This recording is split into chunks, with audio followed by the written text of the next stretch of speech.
Hello and welcome to another episode of Blendr Banter, where we blend more than just smoothies. I sit down with real people doing real fitness, health things to talk about health, fitness, wellness, and everything in between. I'm Lakota, your host, and this is Vinita, my super gorgeous beast of a person.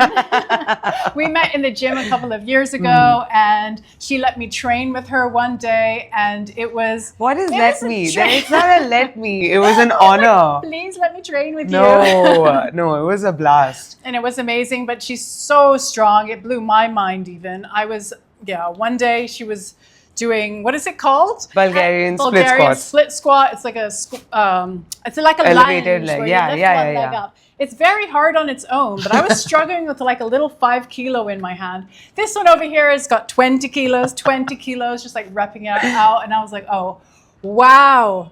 Amazing. Yeah. No, but you know, strength is a journey, and I have been strength training for like 15 years. Yeah. Slowly and steadily. And then I reached a point where I was like, this might be heavy for the average woman, but it's not heavy for me anymore. So, you know, carefully and slowly and knowing what I'm doing, I have progressed my strength. And so what actually turned you onto strength training? Was it bodybuilding? Was it physique? Right. What was it? So I think when I turned dancer, right? Exactly. Yeah. So 8 years of Bharatanatyam growing up, then 8 years of Odissi, which led to a lot of fun injuries. Oh. So the only way to combat them really is prehab, exercises, and strength training. Yeah. So, and I didn't want to get surgery. I was like, no matter what, I'm not gonna like resort to having surgery. Yeah. So I'm gonna do everything else but. And then if I have no choice, someday maybe I might have to. Yeah. But strength training, I think, was like a game changer when it comes to combating pain and ache and, you know, all sorts of injuries. And I think strength training, and I know you're insanely flexible, so you get it. But mobility and flexibility going hand in hand with strength is a game changer. Yeah. Like you actually, and for all those like muscle bros out there, please work on your flexibility and your mobility. You will actually be able to lift better and deeper and cleaner, and you'll just feel like you're progressing a lot faster. Yeah. Because the stiffness you feel and the soreness you feel can just be like literally let out of your body if you focus on your flexibility and mobility as well. So I think all those things combined. But yeah, being vegan, I turned vegan 5.5 years ago. I want to ask you about that vegan thing. First, wait, we forgot. We have to blend something to drink. Yes, what are we making? Yes. Okay, so we're making a super simple pink smoothie. Okay. And we're going to add a little bit of dragon fruit to the drink for texture. Okay. So we'll start with slicing it up, and you can start with the blending. Okay, I'll start with the blender part of it. It's so nice to have help. And split all the responsibilities. I will be your sous chef. No. We're co-chefs. Co-chefs. So what is it? It's just a bit of almond milk? Yeah, almond milk, cold water, cinnamon, raspberries, and I'll do this directly into the glass. They're so pretty though. So pretty. I'll grab add a bit of water. Yeah. Okay, like that? Yeah, perfect. Yeah? Perfect. So when did you actually become vegan? Were you vegan your whole life? No, so I used to be like a full-on meat eater my whole life. Literally my whole life. So it's kind of insane that I'm vegan now. Yeah. For the past 5.5 years. Like I was that girl who was like egg white, salmon, fish, chicken, every meal. So you started like your strength journey being... vegan. Yeah. Oh, you started being vegan. Okay, yeah. So you were a meat eater before all the strength. That's actually the crazy thing. Yeah. So all my gains are vegan. Wow. Yeah. So I watched Game Changers, and then I was very motivated. I watched it with my mom and my sister during COVID, and we were like, let's do it. This can be like, this is going to be something interesting to try out. We're anyway stuck at home with nothing to do. So why the hell not? And so this is fairly recent then. When was that? Like 2021? 5 years ago. Yeah. So yeah, 5.5 years ago. Yeah. But and then after turning vegan, I was like, I can't just be vegan. I need to understand how to maximize my gains, my goals. Like, am I getting everything in my diet? Yeah. So that's like a year in. I was like, I need to really hone this in. I need to understand how I'm nourishing myself. So that's when I did more research. I was like, oh, I am highly protein deficient in my diet. Like most of us are on whatever diet we're on. Yeah. So yeah, just like whatever every gym bro has ever said, eat more protein, lift heavy, do your cardio, Yeah. the basics, whatever diet you're on, right? Yeah. So yeah, that was basically it. Crazy.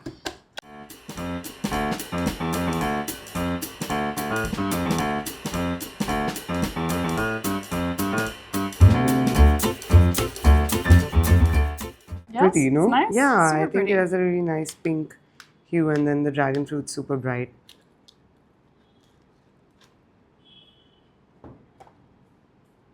Are you done? You want to help me? Yeah, sure. You can take the other half. So just scoop it in. Yeah, just scoop it in so it looks cute. Because you eat with your eyes first. So Vinita actually has it's a vegan page, right? Yeah. Where you come up with your recipes, everything just looks so delightful. No, but honestly, So like it's inspiring. literally what I said. You eat with your eyes first, Yeah. and that's kind of what the idea was. And I didn't want to miss out on flavor and fun just because I yeah. was vegan and into fitness. I wanted to make sure that I was eating yummy food, and because I didn't find good options with good macros. Yeah. Because oftentimes health food is loaded with calories. So is it really healthy? I mean, it is still really healthy. I would eat that over like 100-calorie donut any day. But if you're counting calories, Yeah, sometimes, exactly. yeah. And they add up at the end of the day. Yeah. So I was like, I can make something yummy, something low calorie, and with good fats and clean ingredients. Wow. Wow. That has to make it. That has to make it. You can't cut that out. You can't cut that out. That was insane. Oh no! That was insane. Wait. Okay. Oh, okay. So we got a prettier color this time. Yes. Pray for me. Pray Second for me to time's not the have charm. Any more accidents? Oh, it's so beautiful. So pretty.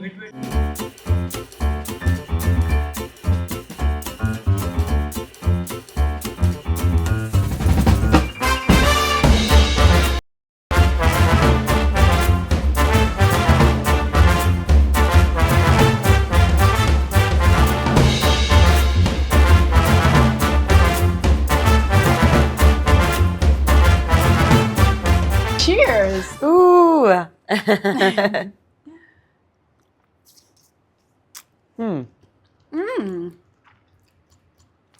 Yum. Interesting. It works together with the juiciness With at the bottom. the dragon fruit for sure. So what does like a training week look like for you? How do you break it up? Is it upper, lower? Right. So this is a little non-conventional what I do. I like doing my strength Monday to Thursday, and I mean I do an upper body day 1 and day 2 back to back. So Monday, Tuesday is upper body, and then I do lower body Wednesday, Thursday. Okay. So that's usually, and I'll be honest, an hour 15, and then I do a little bit of cardio after that. So I used to be that girl that did like functional HIIT every day, all 7 days of the week. But Okay. now I try and limit that to just Friday, Saturday, Sunday. I'll do like animal flow, functional HIIT, something to really push endurance, push my heart rate up without lifting a lot of weight. And then what I do for cardio the rest of the days is I do like an incline walk. So anywhere between 20 minutes to an hour, depending on how much time I have that day. Because sadly, we live in a city where walking isn't a thing. So the only way you're going to get your steps in is either on a treadmill or if you're walking around your house repeatedly. And I'd Yeah. rather do the treadmill, Yeah. hopefully with a nice view. Yeah. But or I'll watch a show. Yeah. But that's usually how I train during the week. Yeah. Okay. So you've changed from when I was training with you back in the day. Yeah, So a for lot sure. more animal flow, and that was more for like your flexibility. And Exactly. yeah. Like active recovery. Yeah. And also like to just make things more fun. Like if I want to go do a workout, a class with my friend, if I want to like do something a little bit less predictable, then I have that Friday, Saturday, Sunday to play around with. Yeah. And strength is important, and strength is something I'm really focusing on. So that has to be the main kind of grounding aspect of the weekly training Yeah. program. So what's So, your yeah. relationship with cardio like then? Because it's almost every day, right? Yeah, cardio is every day for sure. For me, I would love to do HIIT again every day. Yeah. So I have to kind of hone it in. But the days when I'm short on time, I'm like, maybe I can just do like a quick 10-minute burpees only thing. Yeah. And I love those days. But I know like for my knees, my joints, like You just can't do that every Yeah. day. You just can't. In the long run, you're going to end up with a lot of injuries and aches, and then you'll have to take rest. Yeah. And I don't want to rest. So this is a better way to program That's quite things. interesting because I also love HIIT. That's my like choice of cardio. Yeah. And I was also thinking like that does take an extra amount of time and you really have to pull that energy out of you, especially if Yes. you're doing like a lower body day. Sometimes I just don't have it in me. Exactly. But that's quite interesting then, breaking it down just for your like maintenance. So what does the recovery look like? Is it always an active recovery? Because you told me before that you trained 7 days a week. Is that still the case? Same. Yeah. Okay. Yeah. So what does recovery look So like? like, A recovery day look like? Exactly. For you? So Friday, Saturday, Sunday are flexible. So one of the days I'll just do like a treadmill walk. Like I did a 10K walk on the treadmill, incline. So that's kind of a recovery day for me. I'll obviously stretch. My stretching is another 10 minutes before and after, and foam rolling before and after. So all of these things, so you're I religious think, with these things. extremely. Like I would rather skip a workout than skip my foam rolling. And I've learned that the hard way. Okay. Because you just can't skip that. And I've been doing a bit of a cut. And when I'm cutting, chance of injury just shoots up. And I'm not going to lift less or lower just because I'm on a cut, obviously. Because I'm shameless like that with my training. So then everything else has to be on point as much as possible. And then... So with a cut, is it just your diet that you change or do you change up your actual training as well? Are you training extra? Are you doing more cardio? Right. So actually the crazy part is I end up doing less cardio. I end up doing less cardio because I know I'm eating slightly lesser. And by lesser, I mean instead of like 3 desserts a day, I'm doing 1 dessert a day. Yeah. But my desserts are like my desserts. So they have like protein in them, super clean, really healthy. But I'm still like getting a lot of food in. I'm never hungry. And I feel like life is not worth it if you're hungry. But I do like my bicep vein to pop out when I'm doing my bicep curls. So that's really the goal with the cut. But also life is not predictable. So right now I'm being able to maintain and it's great. But if I put on a few kgs, I'll be like stronger. So there's always a positive to it. How many cuts do you do a year? Once a year. Just once a year. Towards the end of the year usually is when I can cut because the weather is better. I'm nicer. I'm ready happier. for Christmas. Exactly. So do you amend your training at all to match your cycle? Like how do you feel about the cycle syncing with training? Right. So to be frank, I'm maybe not the best person to talk about it because I don't get like cramps and I have a very smooth situation when it comes to my period cycle and it's been normal since I got them. So I haven't had a lot of problems with that. But that being said, I've also always been active. I've always eaten really healthy. Like my mom raised us to eat very clean. We didn't have sodas, we didn't have candy, we didn't have chocolates. Like those are the things you got when someone else had a birthday.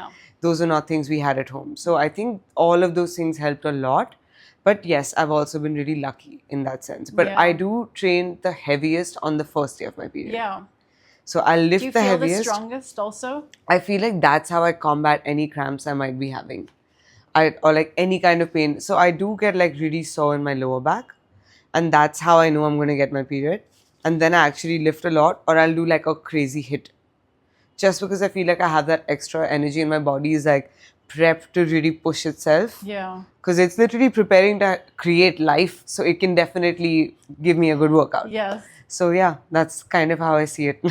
So do you always have motivation in you to go and train? Do you ever have days where you're like, I don't really feel like it, and then you push yourself because you have the discipline, or do you always have that motivation? I think because you have a plan, there's always motivation. I'm a very plan and routine oriented person, and I realized that like years ago. So when I have a plan, I have a schedule, I follow that, it gives me so much satisfaction. So wake up, eat, coffee, train, come home, cook, studio, come home, cook, dinner, sleep. Like that's joy for me. Having that routine and that schedule. In fact, for me, like to really push myself, I have to motivate myself to break out of that routine. Like go out, meet friends, have a life, be a whole human. You're only gonna be so young now. So that's the thing that I need motivation for. But to follow my routine and my plan, like that's my sweet spot. That I love doing. And you've been traveling recently. So what is your training schedule like when you're actually on the road? Do you have to find a gym? Are you happy training by yourself? Like how do you keep your strength up if you don't have access to a full-on gym? So luckily for me, my family is super into fitness. My sister trains for half marathons. She also does a lot of strength. She's also a yogi. So she's very interested in fitness as well and very highly motivated, as is a husband, as Okay. are my parents. Yeah. So when we travel as a family, everyone's like, the hotel has to have a gym. That's awesome. So I'm very lucky that way. Yeah. And my friends have accepted me for who I am. So they know if they want me to come somewhere, they'll be like, there's a gym, don't worry. So even if it's not like fully equipped, there's even just a treadmill, body weight training, you can achieve a lot. And having even like a small dedicated space, whether it's like a patio or poolside, I think you can manage. So I think I look at that as an opportunity to do something new or different. Or like we did a trip to Bali and I used that as a chance to go like try out different gyms that had like classes and Yeah. got like a class pass and I tried a bunch of Do you different. like classes? I like it if I'm not in my city. If I'm in my city, I'm very like, this is going to sound very obnoxious, but I'll be like, I'll like You know what stalk you're the trainer. doing. Yeah. I'll stalk the trainer. I'll be like, if this person's fitter than me, then I'll go train Yeah. with them. So Yeah. that's not like what you should be looking at for a good trainer. Like they should be good at training you, not training themselves or their physique, because life happens. But no, yeah. Like I think when I travel, I use that as a chance to do something different rather than try and find a way to fit my perfect 3-hour Yeah. workout in, which is not realistic because you want to have fun. You haven't gone all the way to Switzerland to train for 3 hours in the gym. Yeah. So I'll do like half an hour hit, 20 minutes hit, a little bit of cardio. Luckily, you can be active in other countries and walk around. So I won't have it's to. true. We don't really have that here in Mumbai, do we? We don't have to do that treadmill, boring cardio. Yeah. You can actually go explore a city and get your cardio in. Yeah. And I think being surrounded by active people is a luxury. So Yeah. I'm grateful Yeah. for that. Yeah. Okay, what's your favorite piece of equipment? What's your favorite exercise in the gym? And which one do you think is completely overrated? Okay. I think like again my answers are going to be non-conventional to the max. I think a simple pair of like moderately heavy dumbbells, whatever that means for you, is enough to get a whole incredible workout and you don't need anything else. Yeah. I don't use any machines at all. Okay. I'm a zero machines kind of gal. So when I go to a gym and someone's like, oh, try this, try that, I'm like, I'm not going to use any of it. So probably other than the assisted pull-up machine, and that's literally the only machine I use. And I feel like that's really good to balance out the body weight distribution when you're doing pull-ups rather than actually learning how to do a pull-up. Yeah. It's a great way to engage the back while also really understanding form and control. And I think it's the least like equipment heavy machine. Yeah. It's a very still self-driven machine to use in the gym. That's the only one I use. For me, every other machine is kind of. And overrated. I feel like you can achieve a lot more with just free weights. Yeah. And you're training your core, you're training your legs, you're always training your whole body when Yeah. you're using free weights. Yeah. So I'm a big fan of just Okay. free weights, really. Yeah.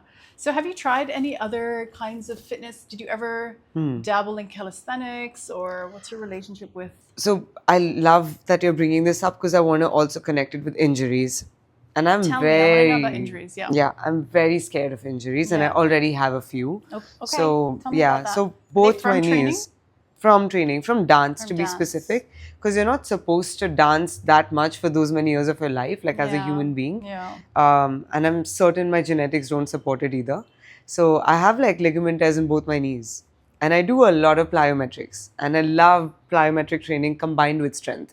So I'll do like 20 kg lunges, followed by plyometric split jumps, squat jumps, tuck jumps, Yeah. back to strength. So I like to mix it up in my training program, and that means I have to limit what else I can do with my knees because I don't want surgeries and I don't want injections and I Yeah. don't even want to approach that. And I'm 30 now, and this has been the case for the last 10 years with my knees. Yeah. So I've managed it with all the choices I've made, and it's an opportunity cost at the end of the day. So if I'm learning something new, whether it's like calisthenics or animal flow, I have to think about the opportunity cost. And for me, I would rather be able to do the things I'm doing now because I really love doing that than try something new, injure myself, and then I can't train for a month because Yeah. I will go insane. Yeah. So yeah, just being careful with experimenting even, but I'm always open to learning, but I'm also very honest and I'll be like, I don't want to do this. I don't want to do a jump off a box. I don't need to do that. I'll do a broad jump. I'll do 100 of those, Yeah. but I don't want to jump on a box because I know what the chance of injury there would be. Have you had to take any time out because of an injury from your No, training? luckily no, Okay. because I'm very shy with what I'm going to try. Yeah. I'm never like, yeah, let's do it and we'll see what happens. Never. Yeah. I'm never, we'll see what happens. I'm always like, if I can do 20, I'll do 10. Yeah. And that's my approach in the gym. Yeah. Always, yeah. Okay, so you're very safe. Very, very, very, very, So very. you started training strength 15 years ago? Yeah, when I And was then you 15. became vegan 5.5, years ago? yeah. Did you notice any difference in Yeah. capability and strength, etc., going from one to the other? So, because I have this like vegan food page, and over the past 2 years, I'd say I've really built my physique. People are like, oh, so should I also turn vegan? And I'm like, you don't need to do anything but what you're doing, Yeah. but tweak your diet to achieve whatever you're looking to achieve. So I think not being vegan, I was still like really healthy. I was prioritizing protein, maybe not as much as I am now, but the strength has really been the game changer. So when I turned vegan, I realized that I have to be careful now. I have to make sure I'm getting everything in now. And I was also getting older. I was 25 and I wanted to make sure that I wanted to be on top of things. Yeah. I didn't want to start when I was 35. I wanted to start when I was 25. So that's when I was like, no, supplements are important for any diet. You need to do your blood work at least once every 6 months, if not 3, if you really want to be on top of it. So that's when I was like, no, certain things are lacking. I need a B12, a D3, and omega. Those are my 3 main things. Yeah. And then the rest, I'll cycle if I need to. Yeah. Like a magnesium, a Yeah, zinc. so tell me about supplements. Yeah, so those 3 Okay. really. And creatine, of course, because Yeah. I'm not getting any from my Every diet. day. Yeah, 2 to 3 grams loading and stuff Yeah. is not required.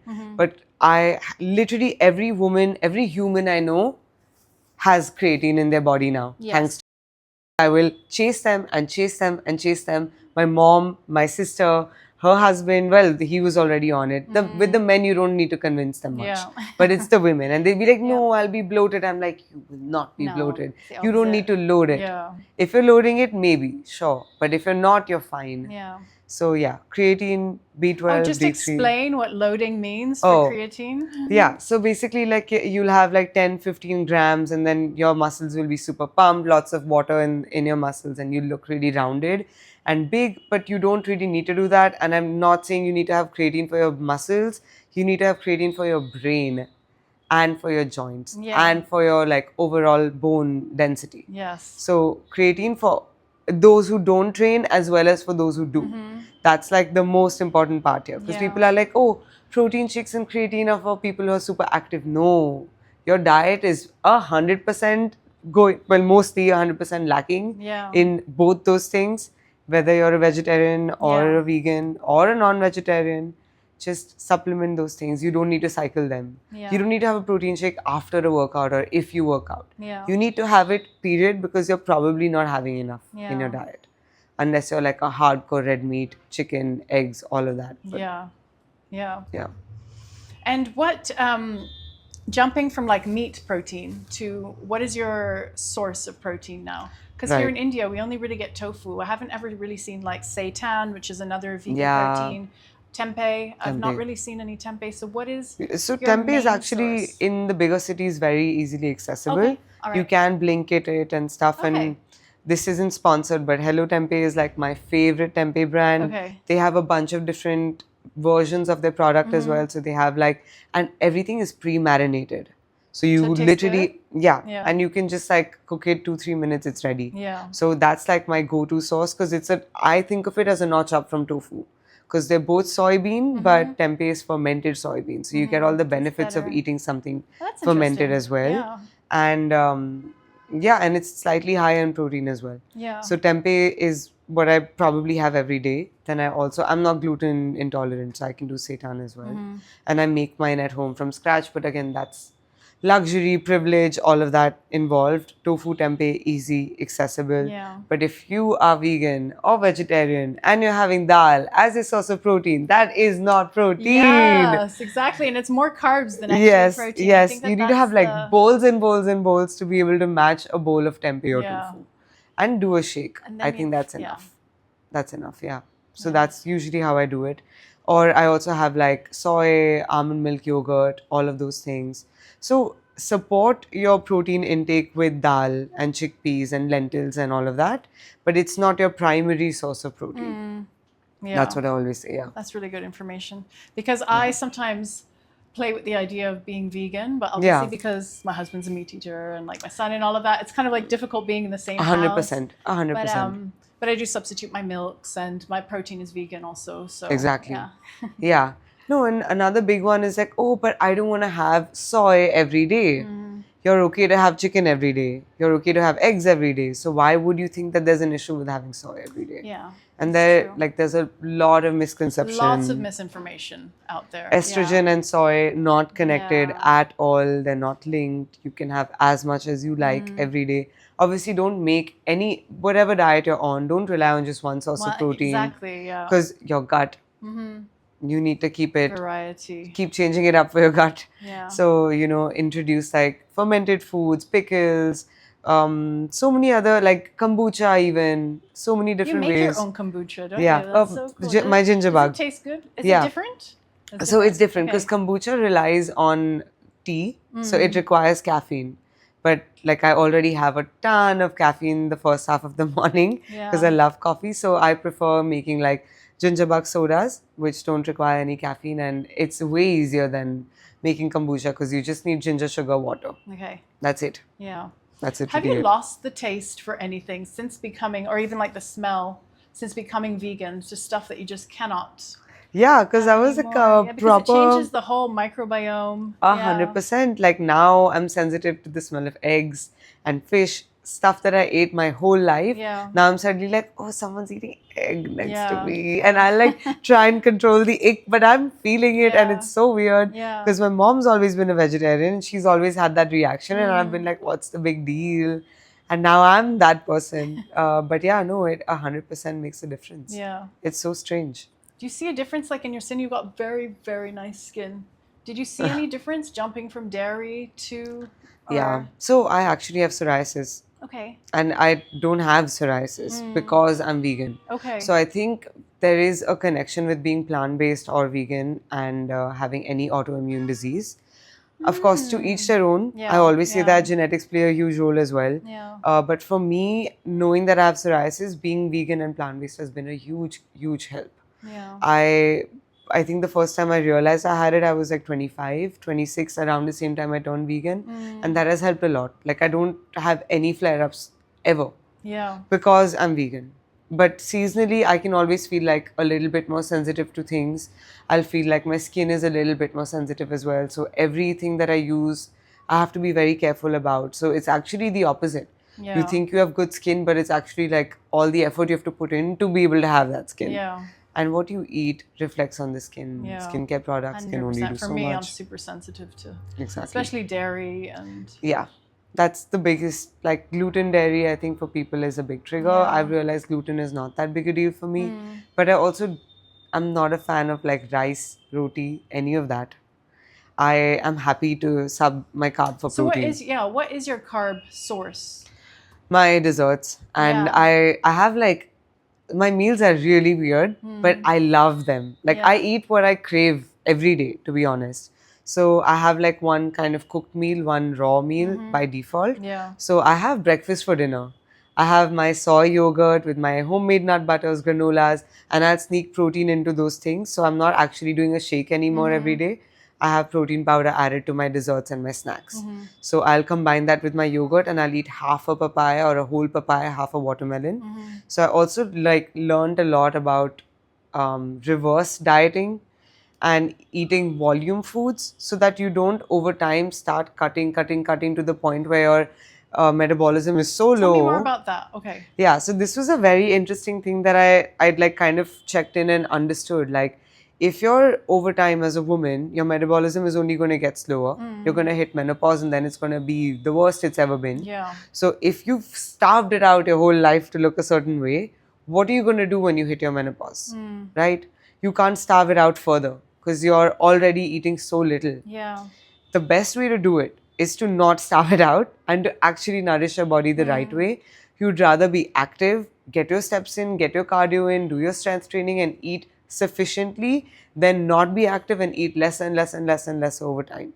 And I think volume eating is great for those who want to achieve a certain physique. Not everyone wants that. Not everyone needs that. Yeah. But if you are trying to do that, then like lettuce, papaya, watermelon, melon, muskmelon, all of these things are like your best friends because they'll make sure that you still have an appetite. And I have a sizable appetite thanks to all of those things. Add like veggies to your food, add things that are lower in calories but are also nutrient dense into your diet. And they can and keep switching it up. I say that, I don't do that. But luckily, because I have my food page, I have to make new things every day. So it ends up being a good way to eat different things all the time. But yeah, that's my take on the whole reverse dieting situation, especially for women. So you're already prepping for menopause. Things to think about, rather. Yeah. So when you're on the road and traveling, how do you deal with, I know in a lot of places they're not super vegan friendly. It's not even like a thing in lots of places in Europe. Like, how do you deal with that? How do you make sure that you're getting your protein, getting your nutrition, fueling yourself? No, for sure. Like, it's not easy, but I am crazy. So it works out. Yes. I carry my food everywhere. Okay. And not just my food. I'll carry like my protein cookies. I'll carry like my granola that I've made. I've added protein into. I carry protein. A packet of protein goes with me everywhere. Like I have one in my bag right now.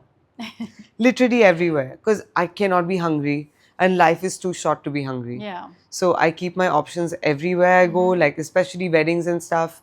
And I love this concept of what to include rather than what to exclude when you're out and about or when you're eating in general. So think about how can I get my protein in rather than how can I eat less? Or how can I prevent myself from eating this unhealthy thing? If you start your meal off with your protein, by default, you're not going to be able to eat too much of other things. And even if you do, it's fine. You're traveling. It's okay. Just get your protein in and I feel like my job's done for the day. So I'll carry my shakes, I'll carry a snack or two, I'll carry protein bars and stuff. Yes, they're processed, but guess what? The samosa is not the best thing either. So if you're okay with eating a samosa, you should be fine with eating a slightly processed protein bar.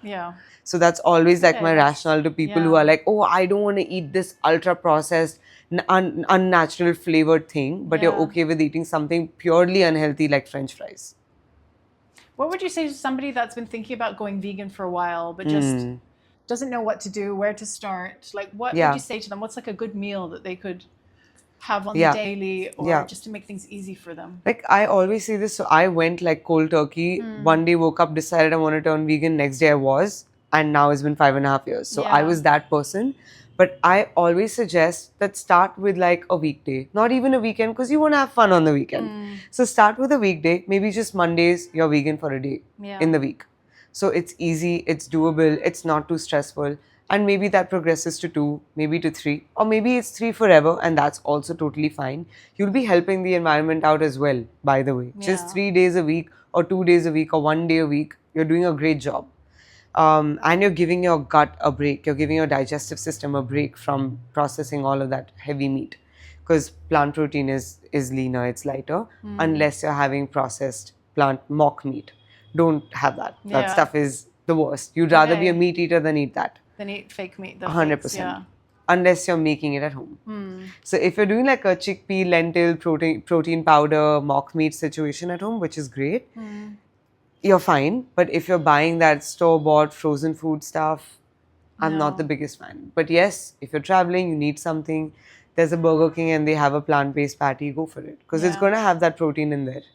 It is going to be ultra-processed, but as is the regular burger. So, you know, it's situational. And I feel like don't make hard and fast rules about anything. That way, you'll actually end up sticking to your diet a lot better. And you'll end up disappointing yourself a lot lesser. So be flexible and set some realistic goals for yourself. Especially if you're trying to turn vegan and it's hard. It's hard. And if you don't cook, especially. Just going back quickly to the fitness stuff. If somebody was a beginner and they don't know where to start, but they've been super inspired by you, where would you tell them to start with their training? Yeah, I think I do get this question a lot and I feel really lucky being a woman because I have a lot of women coming up to me.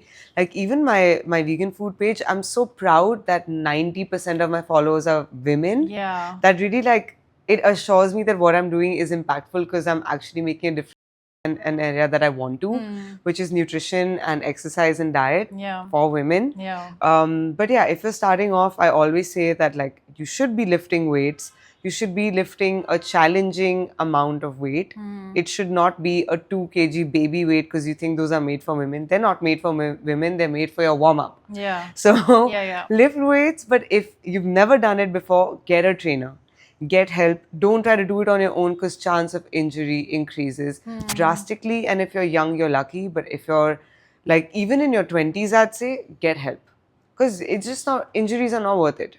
I remember when I started off when I was 14, I was doing push-ups and I had severe wrist pain and I was not understanding why. Then I was like, because you don't know how to place your hand when you're doing a push-up. Yeah. If you're not doing that correctly, if you have weak wrists, you need to put in the effort to train your wrists. You need to warm up your wrists. Every element of your body adds up to that one final movement that you're going to practice or train. So get a trainer, get someone you like, get someone who understands you, who's not going to intimidate you or scare you or push you beyond what's comfortable, and then start. Yeah. But lift weights for sure and cardio. Those two things, I think, even if it's 20 minutes, enough. You don't need to spend 3 hours like me. You don't have to be a psycho.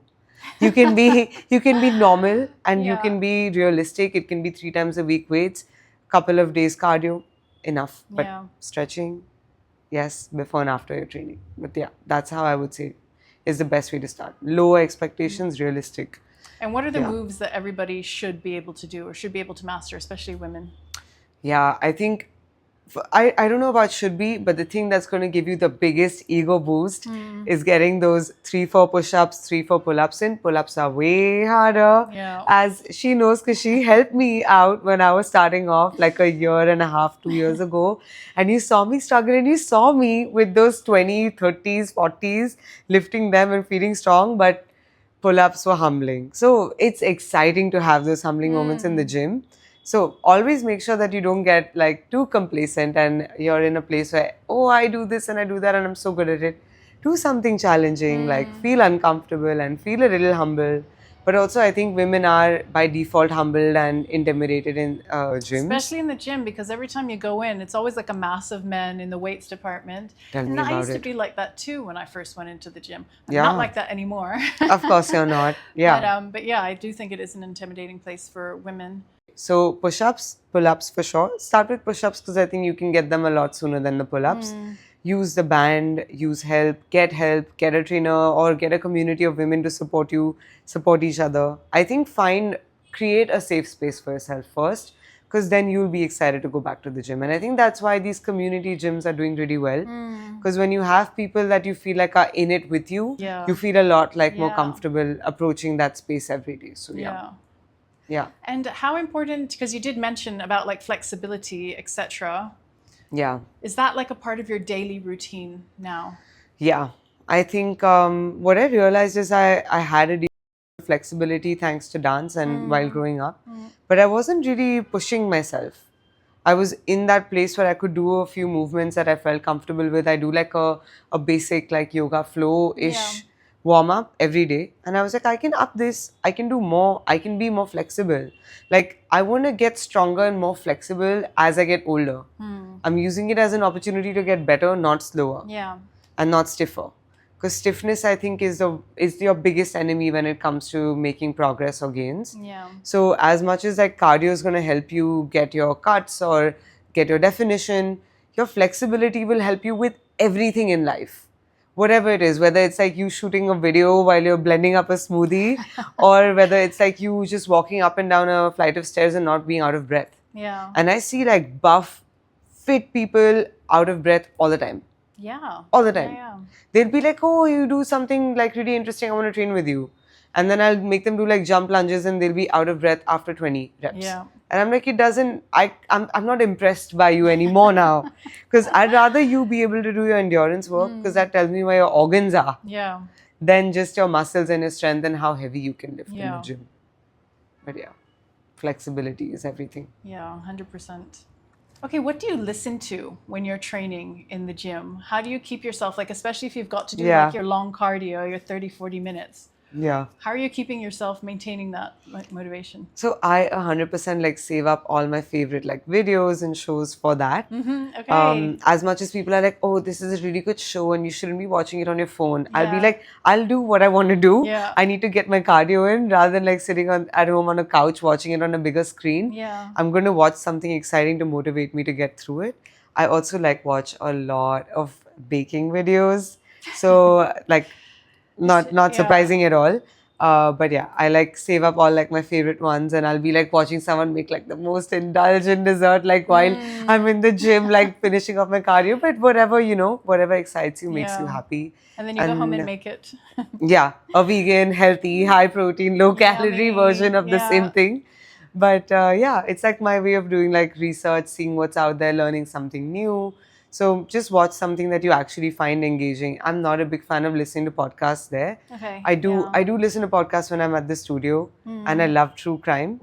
So I listen to like a lot of like really weird, scary things at the studio. But when I'm at the gym, it's usually that if I'm finishing up my cardio and during my training, especially if the gym is packed with a lot of men hogging up the equipment, I'll put on like my most feminist rapper, like who's like all about women are this and I am a goddess and I am a this and I'll be like blasting it to my ear to like zone everyone else. I'll be like, you go get those weights and you go get that space and you occupy your space and you claim your territory. So yeah, just like music that's gonna uplift you really, whatever it is, it could be Taylor Swift, whatever you like, but just music that makes you feel like yourself.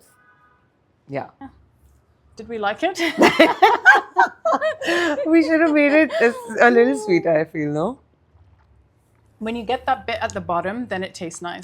But It's if it's yum. just the top bit, I then would it's not I would that nice. reblend the whole thing and add another Altogether? banana in. Yeah. Then it's gonna be yum. Or like maybe just a liquidy stuff. Blend it up again with a banana. I mean, I guess it tastes healthy.